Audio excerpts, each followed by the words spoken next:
think Senator Wright, you had a question?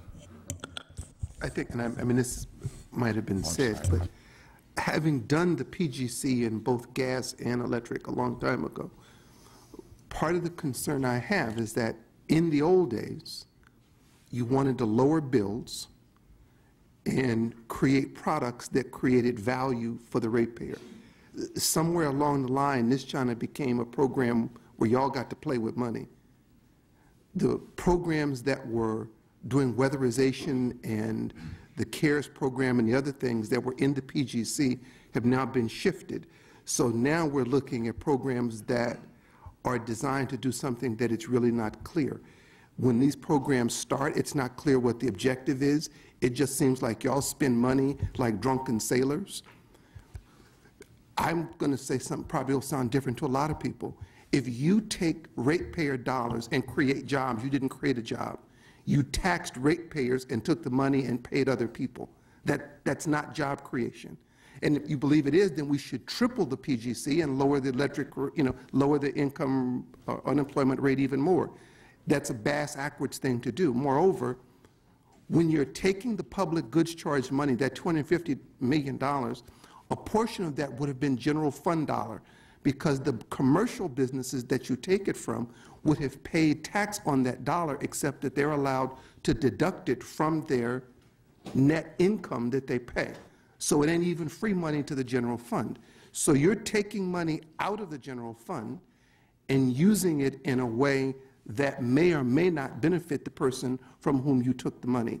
I mean, if it turns out that you create a product and that happens to create a job, that's a good thing. God bless you. The Energy Star program and some of the other things were great things. The admonition about the 30 power plants, you made that to hell up. And we should stop doing that. That's just, well, I can't say bad things. I just came from Bible study. But it's never stopped you before. I'm just saying, I mean, these programs, I think, need to be much tighter. The objective needs to be clearer. I mean, the idea of just doing research for research's sake, that's just giving money to people. I mean, I got some people in Compton that would be glad to take money because I think they could stop gang violence with $20 or $50 million. There's no relationship to the electric bill, and there's no relationship to the utility. Therefore, we wouldn't give the people in Compton money. And I'm just saying that all of those things that we do that have a kind of open-ended kind of thing that can't be deduced to lowering somebody's electric bill, or that can't be reduced to a specific level of research that will create something of value, ought to be discontinued. I'm at the point where, given that we've already shifted the CARES program and the weatherization programs to another part of the bill, I'm at the point where all this should just be eliminated, because I'm not sure that it provides any value whatsoever to one of the poor ratepayers that I represent in Compton or Watts or some of the other parts. So I'm looking for those of you here to demonstrate that there is some value to the ratepayer. Not all the citizens of California, because that ain't where you're getting the money from. You're getting the money from ratepayers, and because they're ratepayer dollars, the value has to be demonstrated to them specifically. So I'm looking for that. Again, I'm at the point where, given that my CARES, my weatherization, my seniors, their issues relative to electricity and gas are taken care of, I'm ready to toss y'all over the side and give them back the money that you're taking from them that produces, at this point, no value to them. Let me take a shot at that. I certainly appreciate your frustration with the program, and coming in, having looked at it over the last 5 months, I can see that there are a number of areas that need to be tweaked. But you raise a number of concerns, and I want to try to address at least a few of those.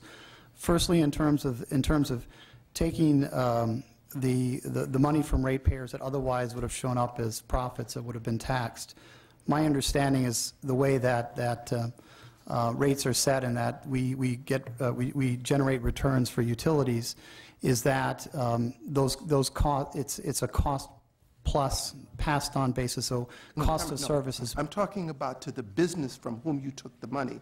Businesses pay taxes on the net, not the gross. So if Joe's coffee shop down the street pays a higher electric bill, he deducts the increased energy cost from the income tax he would have paid to the state. I'm not talking about the utility. Right, okay, I understand that point.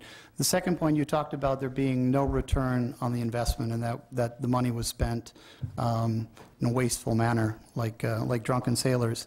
As I said in my opening comments, there has been a net return to ratepayers of roughly $5 billion over the course of the program. This is the difference between the measured benefit of the energy savings and the cost of the program. In percentage terms, it is roughly around, for every dollar spent on the energy programs, there's $1.35 worth of return in terms of energy savings. You smoke crack? No, I don't. Oh, okay, I'm just checking, because... Okay.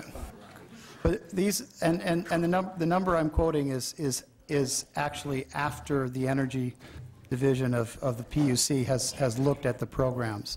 So there's been a dispute around how much return has been generated between what the utilities say and what has been confirmed by the energy division as part of the evaluation and measurement program.